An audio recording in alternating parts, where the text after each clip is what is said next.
بسم اللہ الرحمن الرحیم۔ کل شام سے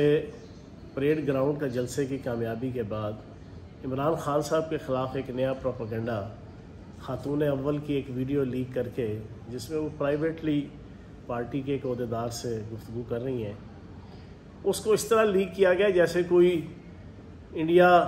کے ساتھ کوئی دوستی، کوئی یاری، کوئی سنگت یا کوئی پاکستان کے کوئی راز کوئی افشا کرنے کی جناب کوئی آڈیو ہے۔ میں یہ سمجھتا ہوں کہ سب سے پہلے تو جو دو پرائیویٹ افراد کی ذاتی گفتگو، اس کو اس طریقے سے لیک کرنا غیر اخلاقی، غیر انسانی اور غیر قانونی ہے۔ دوسری چیز، میں حیران ہوں کہ توشہ خانہ سے لے کے علیم خان، پھر اون چودھری، پھر جناب مختلف اس قسم کی بونگیاں مارنے کے بعد اب یہ آخری بونگی جناب انجمن غلامان امریکہ نے عمران خان صاحب کی محبت کو عوام کے دلوں سے کم کرنے کے لیے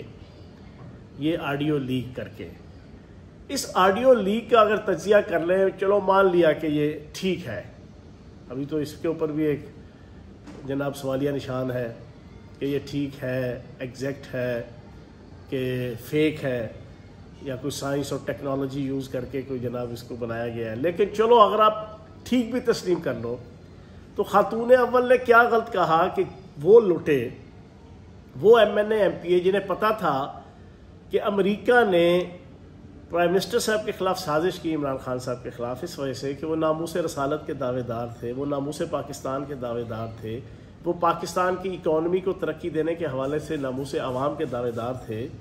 اور علمبردار تھے اور عملدار تھے۔ تو انہوں نے عمران خان صاحب کو ہٹانے کی کوشش کی، تو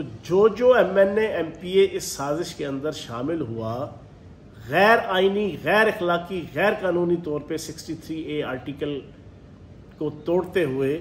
اس کو لوٹا اور غدار نہیں کہیں گے تو اس کو ٹیپو سلطان اور طارق بن زیاد اور محمد بن قاسم کہیں گے؟ کون سی بات غلط کہہ دیجیے نا خاتون اول نے۔ تو میں یہ سمجھتا ہوں کہ یہ جو آڈیو لیک کے ذریعے سے یہ چائے کی پیالی میں طوفان اٹھانے کی انہوں نے کوشش کی، اس کا انجام بھی توشہ خانہ کیس، مسجد نبوی کیس، علیم خان کیس، اون چودھری کیس، اس طرح کے کیسوں کی طرح یہ ناکام اور نامراد ہوں گے۔ اور کل پریڈ گراؤنڈ کے جلسے نے ثابت کر دیا کہ صرف راولپنڈی اسلام آباد سے لاکھوں کی تعداد میں لوگ نکلے اور انہوں نے عمران خان کے ساتھ اظہار یکجہتی کی۔ اور آخر میں صرف ایک چیز بتا دوں،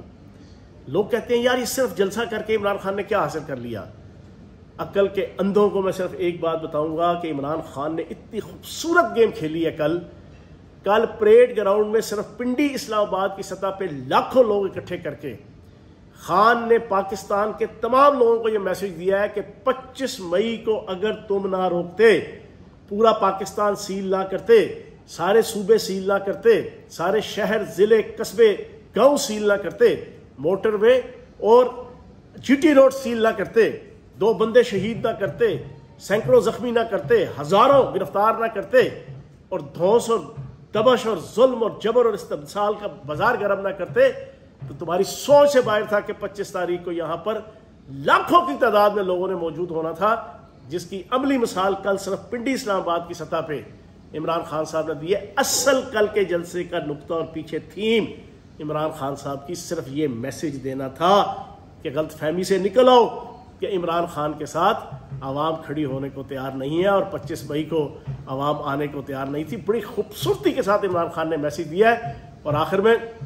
جو آڈیو لنک جنہوں نے کیا اور جن کے پاس آڈیو ویڈیو کی لائبریری ہے، جو اپنے منہ سے دعوے کرتے ہیں کہ پورے پاکستان کے سیاستدانوں، جنرلوں، ججوں اور بڑے بڑے لوگوں کی ویڈیوز ان کے پاس اور آڈیوز موجود ہیں، ان سے گزارش ہے کہ اس قسم کی حرکتوں سے آپ مزید ذلیل و خوار ہوں گے۔ عمران خان کی عزت کو آپ آنچ رائی برابر بھی جو ہے وہ نقصان نہیں پہنچا سکتے۔ بہت شکریہ۔ سبسکرائب کریں اور بیل دبائیں تاکہ کوئی خبر رہ نہ جائے۔